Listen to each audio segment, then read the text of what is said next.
koalisi perubahan ini adalah sebuah blok politik yang datang dengan penuh kesadaran.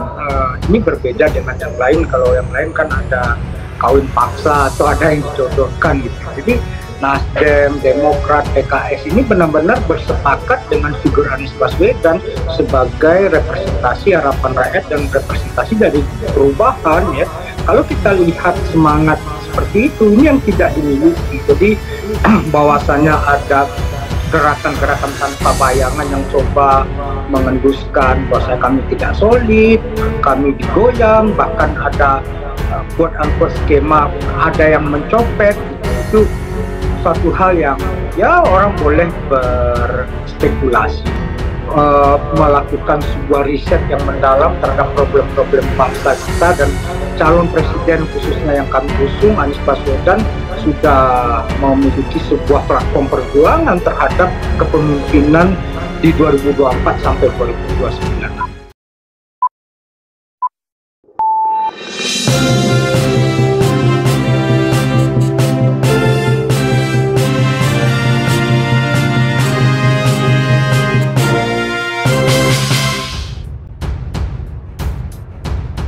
Sebagai capres koalisi perubahan, Anies Baswedan kerap disentil dan juga disindir oleh Presiden Jokowi dan juga barisan pendukungnya. Akankah cawapres pendamping Pak Anies nantinya mampu membuat koalisi perubahan menjadi lebih solid, bukan justru membubarkan koalisi? Tanggapan Anda? Ya, koalisi perubahan ini adalah sebuah blok politik yang datang dengan penuh kesadaran. Ini berbeda dengan yang lain. Kalau yang lain kan ada kawin paksa atau ada yang dijodohkan gitu. Jadi Nasdem, Demokrat, PKS ini benar-benar bersepakat dengan figur Anies Baswedan sebagai representasi harapan rakyat dan representasi dari perubahan ya. Kalau kita lihat semangat seperti itu, ini yang tidak dimiliki. Jadi bahwasannya ada gerakan-gerakan tanpa bayangan yang coba mengenduskan bahwa kami tidak solid, kami digoyang, bahkan ada quote-unquote skema, ada yang mencopet, itu suatu hal yang ya orang boleh berspekulasi. Tapi ini adalah one for all for one, itu sangat solid sekali.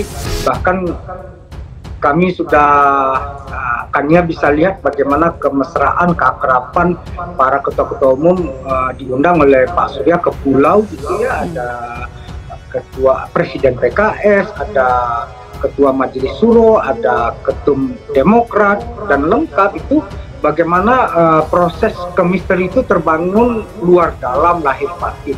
Nah, konteks ini yang terus-menerus kita jaga, dan kemudian kalau orang cemburu itu suatu hal yang wajar ya. Kami tetap baik-baik saja. Kami bahkan sudah setelah mendeklarasikan Mas Anies sebagai figur capresnya, kami tim 8 sudah menyelesaikan untuk calon wakil presiden yang kami serahkan langsung kepada Mas Anies, dan nanti Mas Anies yang akan melaporkan itu ke ketua umum partai untuk segera dideklarasikan. Jadi sangat progres, dan bahkan platform perjuangan dari perubahannya sendiri sudah masuk ke 5 tema besar Kania untuk kemudian di breakdown betul. Kami melakukan sebuah riset yang mendalam terhadap problem-problem bangsa kita, dan calon presiden khususnya yang kami usung, Anies Baswedan, sudah memiliki sebuah platform perjuangan terhadap kepemimpinan di 2024 sampai 2029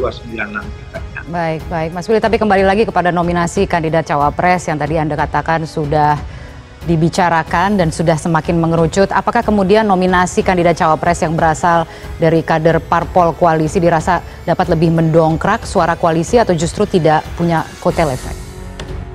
Iya, prinsip bagi kami dalam proses yang dilakukan oleh tim 8, sebelumnya 2 bulan yang lalu sudah ada 5 nama, terus kami usulkan, terjadi perdebatan memang kemarin apakah 3 nama dulu atau langsung 1 nama. Nah, teman-teman langsung, udahlah ngapain kita bertele-tele jelimet, kita langsung 1 nama saja gitu. Nah, konteks ini adalah sebangun dan sejalan dengan aspirasi publik. Itu yang kita letakkan sebagai sebuah tatakan utamanya. Jadi siapa yang akan mendampingi Mas Anies adalah sebuah figur yang sebangun, sejalan, yang sejauh ini tidak lari, tidak jauh-jauh dari yang menjadi kehendak dari publik itu sendiri. Jadi sebuah kombinasi yang kami pandang ini adalah Bitunggal yang kami persembahkan untuk negara dan bangsa ke depan, yang kemudian bisa, toh kemistrinya sudah terbangun, kami juga tim kecil melakukan dialog yang intensif gitu ya, dan kami juga Mas Anies juga melakukan komunikasi yang sama gitu, dalam frekuensi yang sama. Begitu kan ya. Oke, Mas Willy, tadi Anda mengatakan ada 3 nama yang kemudian juga santer gitu ya, sekarang disebut-sebut menjadi calon pendamping Anies. Ini ada tayangannya bahkan gitu ya, sekarang bisa dilihat di layar, ada lengkap ya. Jadi ada AHY, kemudian juga di situ ada Kofifa Indar Parawansa, ada mantan Gubernur Jabar Ahmad Heriawan. Apakah salah satu dari ketiga nama itu atau mungkin ada nama lain? Justru surprise-nya ada di situ ketika berulang kali dikatakan akan ada kejutan.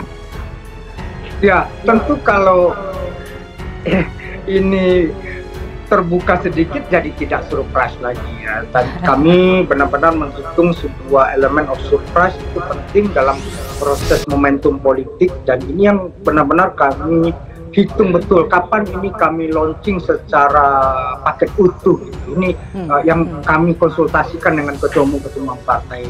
Besok pun kami masih akan rapat itu untuk mematangkan jadwalnya kapan waktu yang tepat.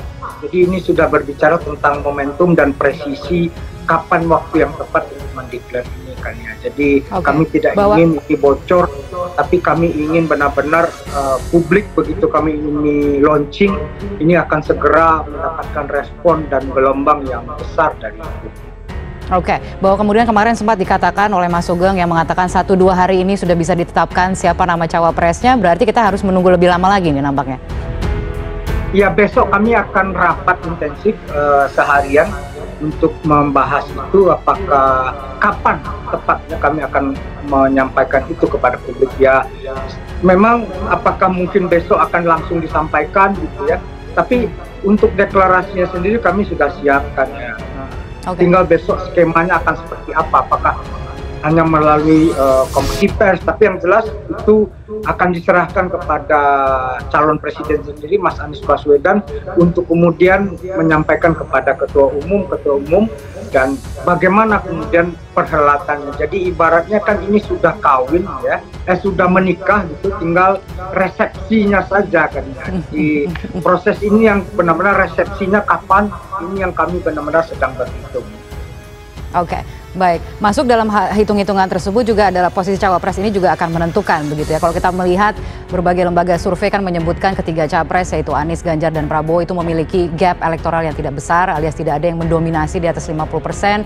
Apakah ini kemudian artinya posisi cawapres ini juga akan sangat menjadi penentu kemenangan di Pilpres nanti? Iya, tentu epicentrum utama di dalam kontestasi pemilihan presiden itu adalah presidennya sendiri. Kalau kita lihat secara matematis gitu, kontribusi elektoral dari seorang calon wakil presiden itu cuma 12% maksimal. Tapi salah memilih cawapres itu bisa menjadi sebuah tindakan yang blunder. Ya. Nah, tentu dalam hal ini banyak variabel-variabel yang selama ini kami dalami di dalam tim 8, baik variabel yang kuantitatif, yang berbasis elektoral, ataupun variabel yang bersifat kualitatif, yang berbasis pada kapasitas dan kapabilitas serta integritas ya. Nah, konteksnya ini yang terus-menerus kami dalami, dan tentu sekali lagi yang menjadi benang merah dari kuantitatif dan kualitatifnya adalah aspirasi publik itu sendiri, aspirasi rakyat itu sendiri. Jadi kita tentu tidak bisa keluar dari faktor itu kan. Oke, jadi belum ada bocoran malam ini ya? Ya, kalau bocoran nanti tidak surprise. Kita sabar saja, karena memang kita sedang berlawanan dengan waktu. Nah, di sana kemudian kesabaran dituntut untuk kemudian benar-benar kita berikan kado terindah untuk